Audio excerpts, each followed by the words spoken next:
Halo, selamat sore. Apa kabar pemirsa TVR Parlemen dimanapun Anda berada? Tentunya berjumpa lagi bersama saya Rina Reski dalam program TVR 17. Tepat pukul 17 waktu Indonesia Barat, kami hadirkan kepada Anda sejumlah informasi paling baru dan juga menarik seputar kinerja dan juga kegiatan DPR RI yang telah disajikan oleh redaksi TVR Parlemen. Dan inilah pemirsa TVR Parlemen edisi Kamis 20 September, maksud kami 22 September 2022 selengkapnya.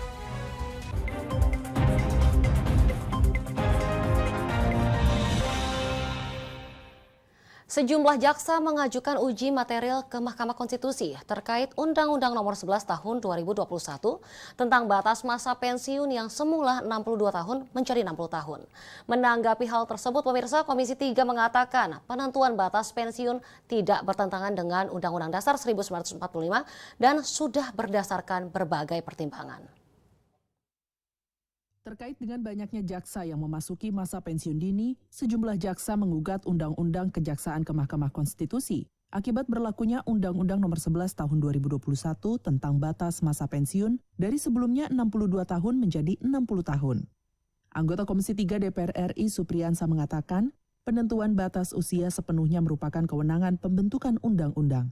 Namun, apapun pilihannya tidak dilarang dan selama tidak bertentangan dengan Undang-Undang Dasar 1945 karena batasan usia minimum tertentu sebagai kriteria yang berlaku umum untuk semua jabatan atau aktivitas pemerintahan.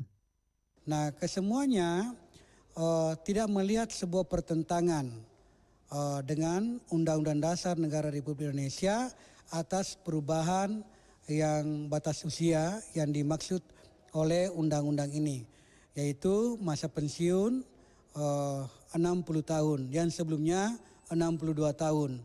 Ya, dengan berbagai pertimbangan-pertimbangan dalam rapat-rapat tersebut, Ketua Panja oleh Dr. Adis Kadir sudah menyampaikan laporan Panja di hadapan anggota tim Panja yang lain yang dihadiri oleh semua stakeholder tadi termasuk pihak Jaksa Agung.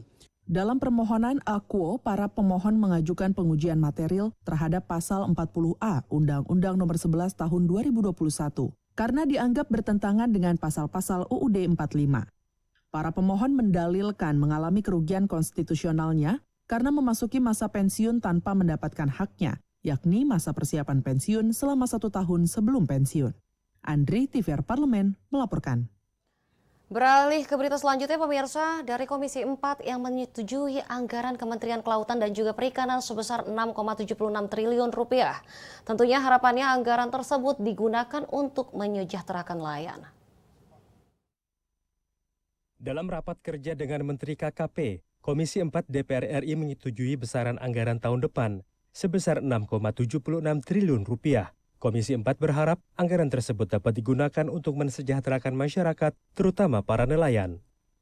Anggaran ini disebutkan akan dipergunakan untuk beberapa program prioritas, mulai dari peningkatan kualitas tangkapan ikan, pengawasan wilayah laut, hingga peningkatan kualitas sumber daya manusia.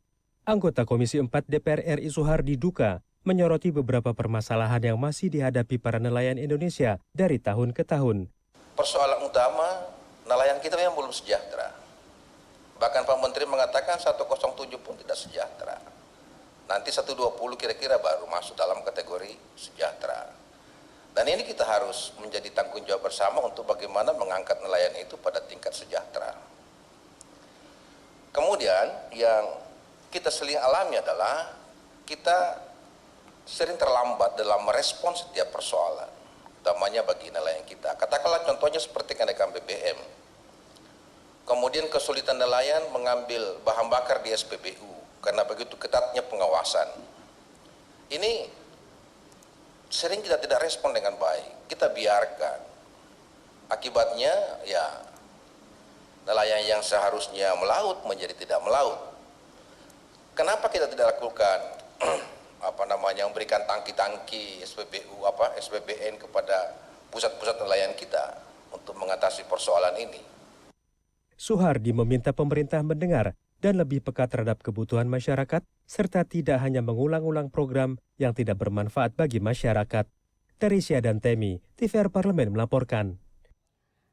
Dari Komisi 4 kita beralih ke Komisi 11, pemirsa, yang mengkritisi penyertaan modal negara bagi BUMN yang jumlahnya semakin membengkak dan juga membebani APBN dengan timbal balik kepada negara yang tidak signifikan. Anggota Komisi 11 DPR RI mengkritisi penyertaan modal negara bagi BUMN yang jumlahnya semakin membengkak dan membebani APBN dengan timbal balik kepada negara yang tidak signifikan. Dalam rapat kerja Komisi 11 DPR RI dengan Kementerian Keuangan, anggota Komisi 11 Kamru Samad menilai PMN membuat BUMN menjadi tidak sehat dan membebani APBN. Hal tersebut juga menunjukkan kegagalan BUMN mencapai tujuan awal, yakni mencari keuntungan bagi negara dalam upaya menyejahterakan masyarakat. Penempatan modal negara ini sebetulnya bagian daripada salah satu bentuk kegagalan pemerintah di dalam meningkatkan pendapatan negara. BUMN kita bukannya makin sehat, tapi kok disubsidi terus APBN. Ya, karena itu kita ingatkan supaya PNM 2023 itu jangan sampai dipakai untuk pilpres atau untuk calon presiden. Ya, saya ingatkan supaya BUMN calon penerima ini betul-betul meningkatkan governance-nya dan berhenti untuk memakai pencitraan, apalagi memake up neraca keuangan, rugi laba, sehingga tantimnya mereka meningkat. Ini harus betul-betul jadi perhatian. Sudah 311 triliun selama era Pak Jokowi menjadi presiden. Permodalan, penempatan modal negara ini. Ini sangat besar. Dan ini sangat membebani APBN kita. Dan ini sangat tidak sehat. Ya. Jadi ini menunjukkan bahwa pembinaan terhadap BUMN oleh Kementerian BUMN itu patut dipertanyakan keberhasilannya. Kamru Samad menyayangkan ada beberapa BUMN yang memanipulasi neraca keuangan sehingga terlihat menghasilkan keuntungan agar memperoleh tambahan bonus bagi para direksi.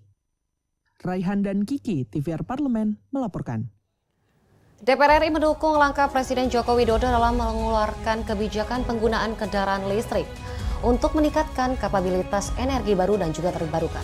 Tentunya informasi sesaat lagi pemirsa, untuk itu tetaplah bersama kami di TVR 17.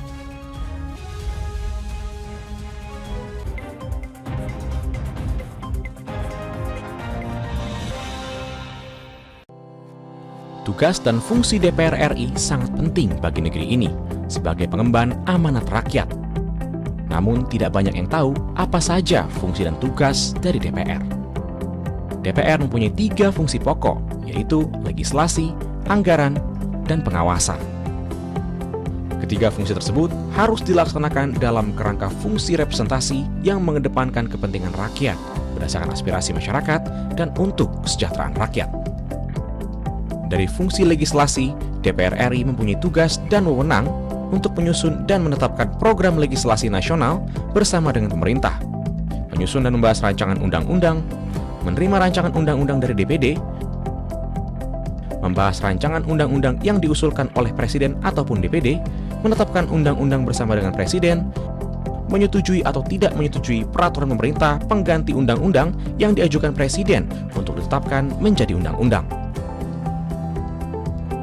Sementara, fungsi anggaran membahas dan memberikan persetujuan atau tidak memberikan persetujuan terhadap rancangan undang-undang tentang APBN yang diajukan Presiden, memperhatikan pertimbangan DPD atas rancangan undang-undang tentang APBN dan rancangan undang-undang terkait pajak, pendidikan, dan agama. Menindaklanjuti hasil pemeriksaan atas pengelolaan dan tanggung jawab keuangan negara yang disampaikan oleh BPK. Memberikan persetujuan terhadap pemindahantanganan aset negara maupun terhadap perjanjian yang berdampak luas bagi kehidupan rakyat yang terkait dengan beban keuangan negara. Dan fungsi pengawasan melakukan pengawasan terhadap pelaksanaan undang-undang, APBN, dan kebijakan pemerintah, membahas dan menindaklanjuti hasil pengawasan yang disampaikan oleh DPD terkait pelaksanaan undang-undang mengenai otonomi daerah, pembentukan, pemekaran, dan penggabungan daerah, pengelolaan sumber daya alam dan sumber daya ekonomi lainnya, pelaksanaan APBN, pajak, pendidikan, dan agama. Terima kasih. Video ini dipersembahkan oleh TV dan Radio Parlemen, Biro Pemerintahan Parlemen, Sekretariat Jenderal, dan Badan Keahlian DPR RI.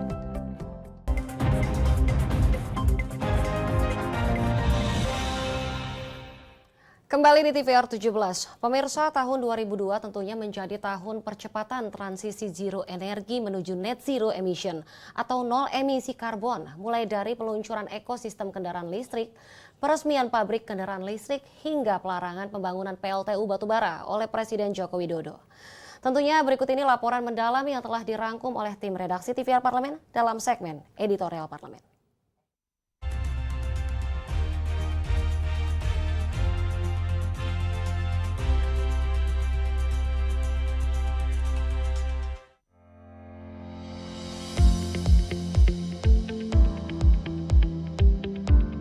Tahun 2022 menjadi tahun percepatan transisi energi menuju net zero emission atau nol emisi karbon. Mulai dari peluncuran ekosistem kendaraan listrik, peresmian pabrik kendaraan listrik, hingga pelarangan pembangunan PLTU batubara baru oleh Presiden Joko Widodo. Tak hanya pemerintah, DPR RI pun turut menyumbang dukungannya dengan memobilisasi parlemen sedunia untuk bertindak terkait perubahan iklim saat penyelenggaraan IPU ke-144 di Bali Maret lalu. Saat ini, Komisi 7 DPR RI sedang menunggu surat Presiden sehubungan dengan rancangan Undang-Undang Energi Baru dan Energi Terbarukan atau EBET yang telah resmi diajukan dalam rapat paripurna sebagai inisiatif DPR RI. Terbitnya Instruksi Presiden atau Inpres nomor 7 tahun 2022 tentang penggunaan kendaraan bermotor listrik berbasis baterai sebagai kendaraan dinas operasional bagi instansi pemerintah. Kalau dulu kami pernah rapat dengan Pertamina bahkan dan PLN juga menyampaikan kalau kita ingin mendorong kendaraan listrik untuk berkembang di Indonesia, bagaimana kalau kita kerjasamakan charging station itu dengan existing SPBU yang sudah ada. Jadi otomatis tidak perlu menciptakan wilayah baru gitu khusus untuk kendaraan listrik, tapi kita gabungkan saja agar terasa bahwa ini bagian sesuatu hal yang mulai dinormalisasikan. Jadi itu charging station. Lalu kemudian dari segi accessibility. Lalu kemudian affordability. Apakah masyarakat mampu untuk membelinya? Sementara itu, anggota Komisi 11 DPR RI Marinus Gea berpendapat perlu dipastikan apakah rencana tersebut menggunakan prinsip penghematan dalam pemanfaatannya. Hanya saja memang sampai sekarang kan perlu dikaji lebih dalam apakah benar memang setelah nanti dialihkan BBM itu ke listrik, apakah benar ada penghematan, berapa selisih antara penggunaan listrik dengan penggunaan BBM. Kemudian kalau itu nanti sudah dialihkan, bagaimana dengan kendaraan-kendaraan yang sudah existing? Nah, berapa anggaran yang kita butuhkan untuk itu? Karenanya menurut Marinus, Kementerian Keuangan perlu mengkaji ulang penggunaan anggaran dalam pengadaan kendaraan listrik karena akan menelan biaya yang tidak sedikit. Untuk mempercepat penggunaan mobil listrik di Indonesia, Komisi 7 DPR RI mendorong pemerintah dan industri otomotif agar serius dalam mengembangkan industri baterai dan kendaraan listrik di Indonesia dengan mengembangkan mobil bertenaga listrik yang tidak mencemari lingkungan. Ditemui di Gedung Nusantara II baru-baru ini, anggota Komisi 7 DPR RI Lamhot Sinaga mengatakan, pengembangan mobil listrik harus terus dilakukan guna mengurangi kebutuhan BBM. Kebutuhan BBM kita yang sekarang aja volumenya udah di angka 23 juta kiloliter ya untuk Pertalite, sedangkan solar sudah di angka 17 juta kiloliter ya. Nah, dari sisi volume ini kan di tengah-tengah harga minyak dunia naik, ini kan APBN kita tergerus ya, terbebani. Nah, semakin cepat lebih bagus. Nah, dengan adanya subsidi yang nantinya akan diberikan oleh pemerintah terhadap pengguna mobil listrik, ini akan jauh lebih cepat penggunaan mobil listrik ini. Nah, kita juga dorong Pertamina untuk IBC Indonesia Battery Corporation. Bagaimana penyiapan baterai ini yang dilakukan oleh konsorsium Pertamina, Antam dan MenID ini makin cepat makin bagus. Saat ini, pemerintah melalui Kementerian Perhubungan telah menerbitkan regulasi baru nomor PM 15 tahun 2022 yang mengatur tentang konversi mobil berbahan bakar minyak menjadi mobil listrik baterai penuh. Tak hanya itu, sejalan dengan Perpres nomor 55 tahun 2019 tentang percepatan program kendaraan bermotor listrik berbasis baterai untuk transportasi, Panja BUMN Energi Komisi 6 DPR RI mendorong percepatan hilirisasi industri baterai hingga infrastruktur teknologi. Yang bisa kita lakukan di Indonesia ini tentunya kan didukung dengan seluruh sumber daya yang memang mineral itu banyak dimiliki oleh kita. Untuk penyediaan katodanya sendiri ini memang Indonesia sudah memenuhi tingkat rapat koordinasi di Menko Marves lebih bisa mengarah kepada level tataran yang lebih praktis lagi untuk bisa mengeluarkan kebijakan-kebijakan yang bisa mempermudah realisasi dari pembangunan smelter, pembangunan infrastruktur lainnya juga yang mendukung dari pengadaan baterai bagi mobil listrik kita. Meski begitu, Budi menambahkan masih terdapat izin usaha pertambangan di lokasi kawasan hutan lindung yang masih menjadi tantangan untuk mempercepat program kendaraan listrik. Tim Liputan, TVR Parlemen melaporkan.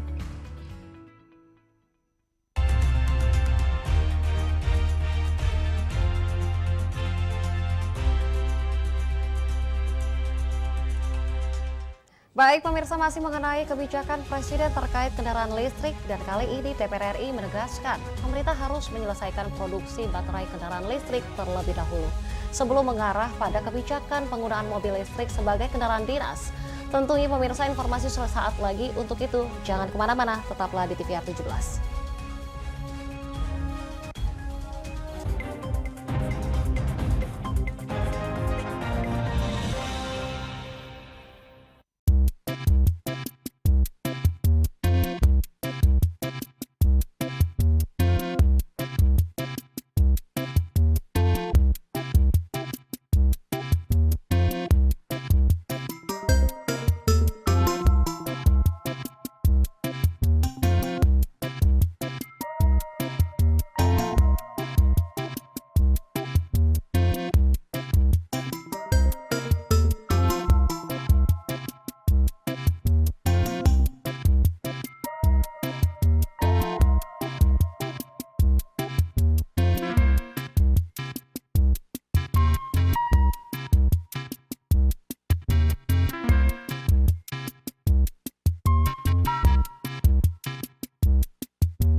Utang-utang dulu saya.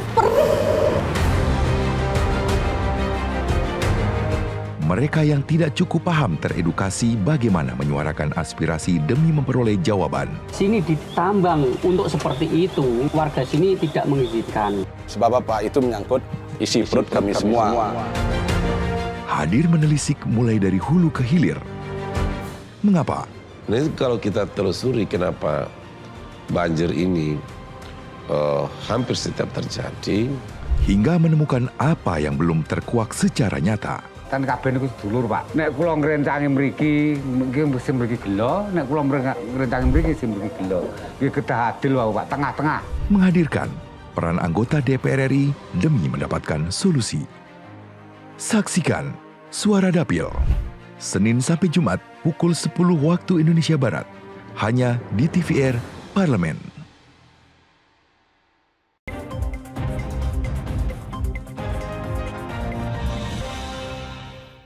Kembali di TVR 17, percepatan penggunaan kendaraan listrik berbasis baterai di Indonesia terus didorong oleh pemerintah.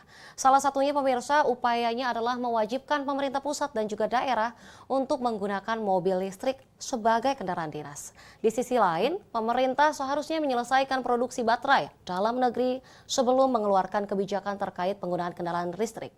Dan untuk lebih lengkapnya, berikut laporan dari rekan kami, Rodiah, dengan anggota Komisi 7 DPR RI selengkapnya. Baik pemirsa TVR Parlemen, saat ini saya sedang berada di depan ruang rapat Komisi 7 DPR RI. Dan kali ini saya akan membahas terkait instruksi Presiden pertanggal 13 September lalu untuk mengganti mobil para pejabat negara menjadi mobil listrik. Bagaimana tanggapan DPR mengenai hal tersebut? untuk menjawabnya saat ini saya sudah bersama dengan Bapak Aramson Siagian. Beliau merupakan salah satu anggota dari Komisi 7 DPR RI. Oke, Bapak Aramson, terkait dengan instruksi Presiden tersebut bagaimana tanggapan Bapak? Bapak Presiden sebenarnya tujuannya bagus. Cuman mungkin data dari staf-staf beliau termasuk dari Dirut PLN atau menterinya datanya mungkin berlebihan. Itu saya lihat Inpres itu agar segera mengganti kendaraan dinas ke kendaraan listrik atau yang menggunakan energi listrik itu terlalu reaktif terhadap oversupply energi listrik yang dikelola oleh PLN. Karena kalau langsung mengganti kan biayanya sangat tinggi. Jadi yang lama tidak digunakan harus membeli kendaraan-kendaraan yang menggunakan energi listrik yang baru. Seharusnya harus proaktif. Yang perlu dibangun dulu bahwa harus selesai pembangunan electric vehicle, baterai. Jadi baterai listrik itu harus sudah dibangun untuk keperluan kendaraan listrik. Jadi jangan diimpor. Bagaimana agar komponen-komponen kendaraan listrik itu mungkin 80% lokal konten. Itu yang perlu strateginya. Sesudah itu produksinya massal. Produksinya massal baru untuk seperti SPBU untuk pengisian bahan energi listrik itu di seluruh wilayah Indonesia, terutama yang daerah-daerah yang banyak populasinya itu sudah tersedia. Kalau langsung dari kendaraan pemerintah kan harus anggaran lagi untuk membeli kendaraan. Jadi saya melihat ini upaya Dirut PLN yang mungkin dekat dengan Presiden menjelaskan mengenai oversupply listrik ini. Sebenarnya oversupply listrik ini hanya sementara aja. Karena waktu dibangun pembangkit listrik yang masif, waktu itu diprediksi pertumbuhan ekonomi kita stabil 7%. Tetapi kan kita menghadapi sebelum COVID ada perlambatan pertumbuhan ekonomi, terus ada COVID. Tapi nanti kan sesudah pertumbuhan ekonomi normal akan meningkat demand energi listrik. Jadi maksud saya ini sekarang terlalu ada rencana-rencana kebijakan yang reaktif terhadap oversupply ini. Padahal ada sebenarnya solusi-solusi yang bisa dibuat. Jadi seperti ini nanti kan harus ada merealokasi anggaran lagi untuk pembelian sekian mungkin belasan ribu kendaraan dinas yang harus diganti menjadi kendaraan yang menggunakan energi listrik. Jadi saya mengharap agar artinya Bapak Presiden bisa meminta analisis lagi dari pembantu-pembantunya, jangan hanya dari satu, misalnya dari Dirut PLN misalnya, jangan hari satu itu aja, atau hanya dari Menteri Keuangan, jangan hanya dari itu. Jadi jangan solusinya jangan yang reaktif jangka pendek gitu, harus bersifat strategi jangka panjang gitu. Kemudian seperti yang Bapak katakan tadi terkait dengan pergantian mobil listrik ini dikarenakan oversupply dari PLN. Apakah ada urgensi lain terkait dari instruksi Presiden ini, Pak? Ya, kalau saya melihat kalau bersifat seperti ini itu memang karena oversupply itu. Kalau memang untuk green energy itu memang arahnya kan nanti ke sana. Tetapi tidak harus tiba-tiba mengganti kendaraan-kendaraan dinas.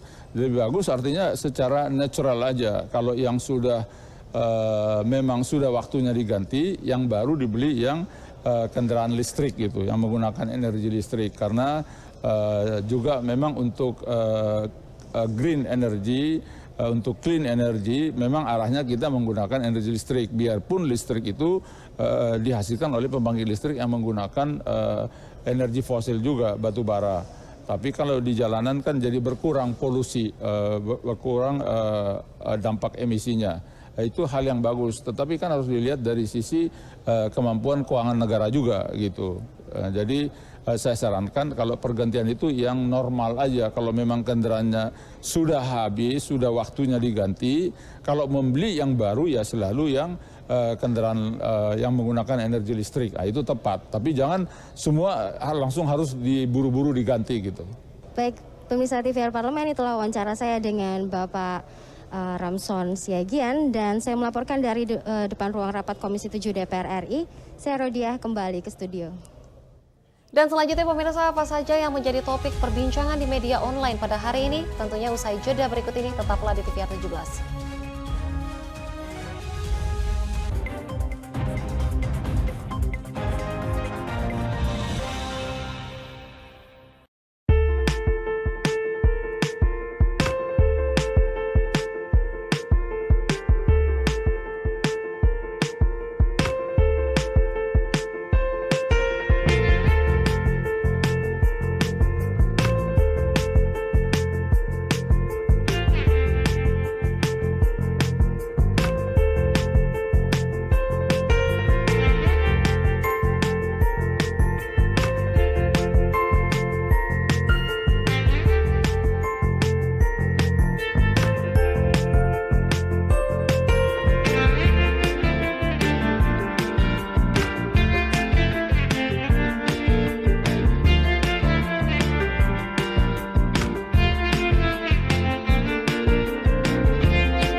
Kembali di TVR 17 pemirsa, dan kali ini kita masuk ke segmen media nasional. Mari kita simak apa saja yang disoroti media nasional tentang isu-isu terkini serta tanggapan dari sejumlah anggota dewan bersama rekan kami Anggun Oktarini.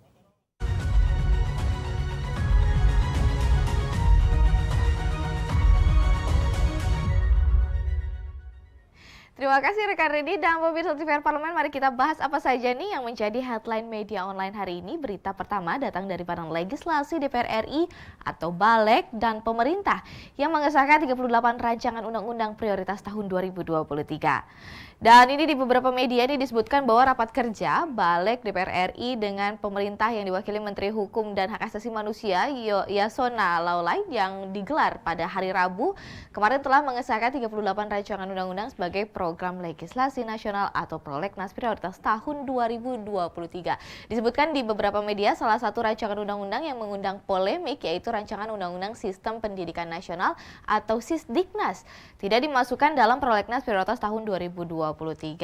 Rancangan undang-undang ini dicoret karena mendapat banyak pertentangan dari berbagai fraksi di DPR RI. Dan disebutkan Wakil Ketua Balek DPR RI Willy Aditya pun menjelaskan bahwa alasan rancangan undang-undang usulan Kemendikbud Ristek itu dicoret karena DPR tidak ingin kerusuhan yang terjadi semakin bertambah parah.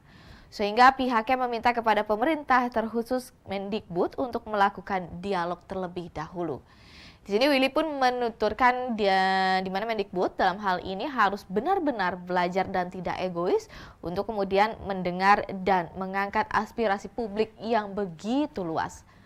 Senada dengan Willy, anggota Balek DPR RI menyebutkan bahwa di sini Aminuroh mengusulkan pemerintah untuk kembali menyusun materi muatan revisi Undang-Undang Sisdiknas sebelum memasukkannya ke dalam prolegnas prioritas. Dan penyusunan kembali itu harus mengajak para pemangku kepentingan di bidang pendidikan. Berita selanjutnya pemirsa di sini juga menjadi headline di media-media online yang dimana datang dari Komisi 6 DPR RI yang menggelar rapat terkait banyak syariah Indonesia yang akan menjadi BUMN. Maksud kami Bank Syariah Indonesia yang akan menjadi BUMN disebutkan di Komisi 6 DPR RI menggelar rapat dengar pendapat atau RDP dengan Sekretaris Kementerian BUMN Susianto dan Direktur Utama PT Bank Syariah Indonesia itu Heri Gunardi. Rapat ini membahas progres menjadikannya Bank Syariah Indonesia sebagai BUMN. Wakil Ketua Komisi 6 DPR RI, Sarmuji, di sini menekankan bahwa BSI sebagai bank hasil merger dari Bank Syariah, dari Bank BRI Syariah, BNI Syariah, dan Mandiri Syariah agar dapat meningkatkan pelayanan kepada nasabahnya. Utamanya kepada nasabah yang sudah bertahun-tahun menggunakan jasa BSI sebagai bank syariah. BSI juga harus dapat segera mengatasi problem kultural yang disebabkan hasil merger dari 3 bank syariah agar bisa menjadi BUMN yang mandiri dan tidak menjadi beban yang menghambat proses BSI menjadi bank besar. Lebih lanjut, di beberapa media disebutkan, Sarmuji mengatakan bahwa sebagai bank syariah, BSI harus dapat meyakinkan masyarakat bahwa transaksi dan prosedur yang dilakukan BSI adalah benar-benar menggunakan prosedur yang syariah. Disebutkan di beberapa pembahasan, anggota Komisi 6 lainnya Muslim juga mendukung BSI menjadi bank BUMN. Hal ini dikarenakan pemirsa terkait dengan BSI terus menunjukkan performa terbaiknya dalam melayani masyarakat. Muslim menyebutkan bahwa keberadaan BSI harus terus mengalami peningkatan dan terutama dari segi pelayanan kepada masyarakat. Meski sudah melakukan ekspansi ke Dubai, di sini BSI juga disarankan untuk melakukan ekspansi yang lebih luas lagi ke negara Timur Tengah lainnya. Di beberapa pembahasan tadi itu adalah headline media online pada hari ini, di mana pembahasannya mengenai balik DPR RI dan pemerintah yang mengesahkan 38 rancangan undang-undang prolegnas prioritas tahun 2023 dan serta rapat Komisi 6 yang membahas kesiapan Bank Syariah Indonesia yang akan menjadi BUMN. Dan saya Anggun Oktarini kembali ke rekan Rini.